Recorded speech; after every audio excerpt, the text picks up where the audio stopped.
Hello friends, now we are going to discuss a new point called the data warehousing. Data warehousing is a very important point in this data mining. We are associated data warehousing with data mining, or you can say these are the two essential part of the information retrieval system. As we know that decision support system is a very important part to take a decision, and our subject DSS is actually the, you can say, subject oriented, integrated, time variant and non volatile kind of concept. And DSS is very important when we want to decide or when we want to take some decisions. So DSS gives us a very nice support.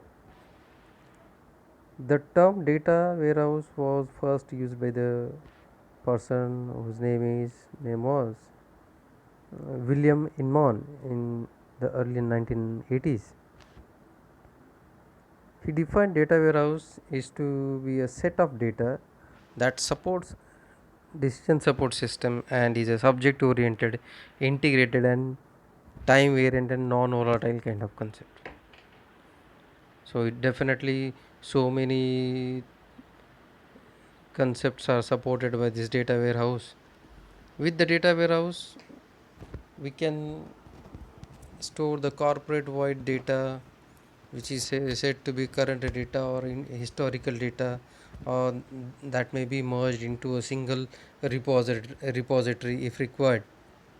So all in all, data warehouse is nothing but information from the current time or information of the historical time is get merged into a single repository in some specific format. We know that the traditional database contains only the operational data that represents the day to day need of the company,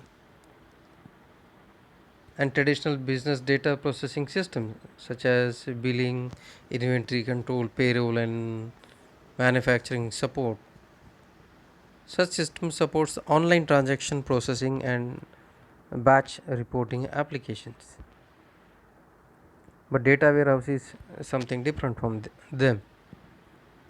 However, data warehouse contains informational data which are used to support other functions such as planning and forecasting. So, on the basis of the data present in the data warehouse, we can analyze the information and we can come to the conclusion, or we can forecast, or sometimes we can use this information for the planning purpose also. Although much of the content is similar between the operational and informational data, much, but some information is also will found in a different format also. As a matter of fact, the operational data are transformed into informational data in the data warehouse. We know that day to day data of the company is stored, and it is which is categorized as operational data.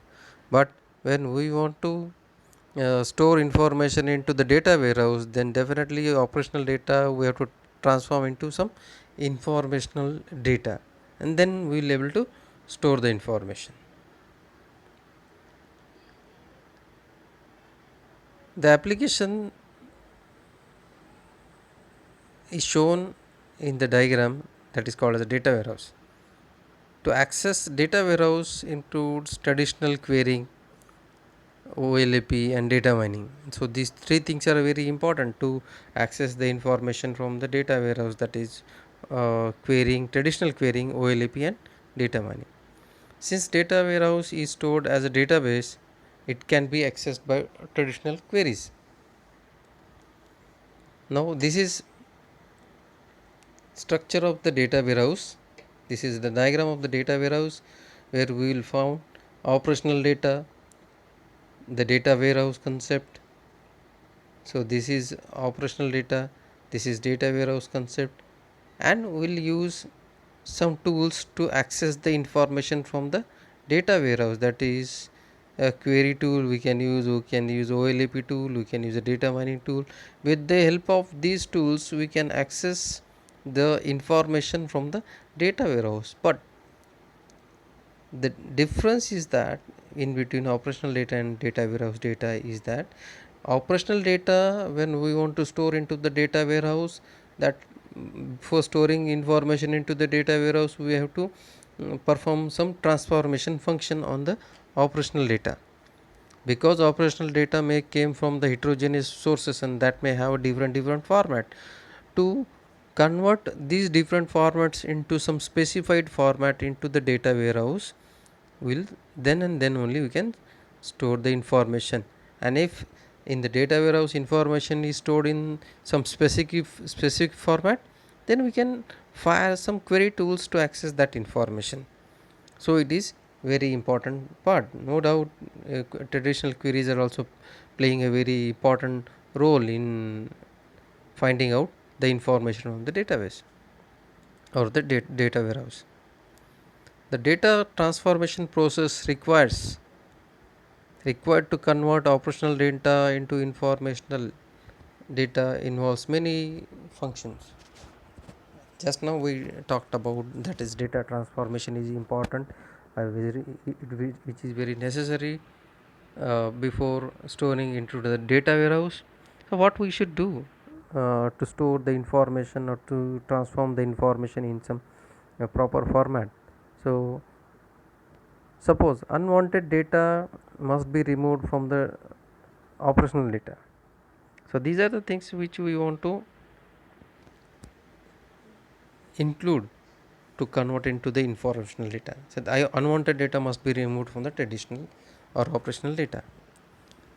Converting heterogeneous sources into one common schema, that just now we discussed that in the operational database information is received from heterogeneous sources, and that to be in very in maybe in a very different formats, and we want to convert these heterogeneous formats into some common schema, and that is stored into the database.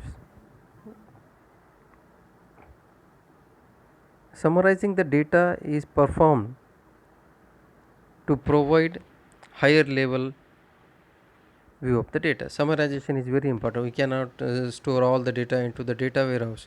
Instead of that, we have to store the summarized information of the data into the data warehouse, so that it will provide a higher level of degree of view. Sometimes we want to handle the missing data or enormous data before storing the information or before transforming the information. So missing data, that to be that is also get handled before transformation.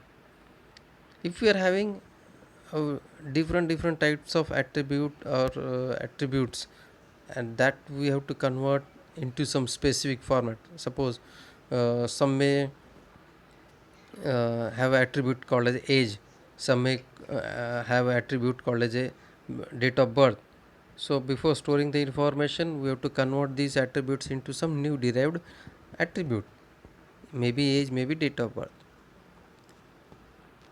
There are several ways to improve the performance of the data warehouse application. Summarization, just now we discussed in the last slide that summarization is giving you an abstract view of the data of the data warehouse. So why summarization is important? Because we are having a restriction of the uh, database space, because many applications requires summary type of information, and that data are known to be needed for consolidation of the queries. So it is important that we should store the summarized data. Second important application is denormalization. In the traditional normalization process, which reduces redundancy as well as insert, update and deletion anomalies. To improve the performance, we can be it can be achieved by storing the denormalized data also. Next is partitioning. Dividing the data in dividing the data warehouse into smaller fragments may reduce processing time by allowing queries to access small data sets. So while storing the information into the database, we should store the information in smaller sets so that time is saved and time required to access the information is less. So this is partitioning. Thank you.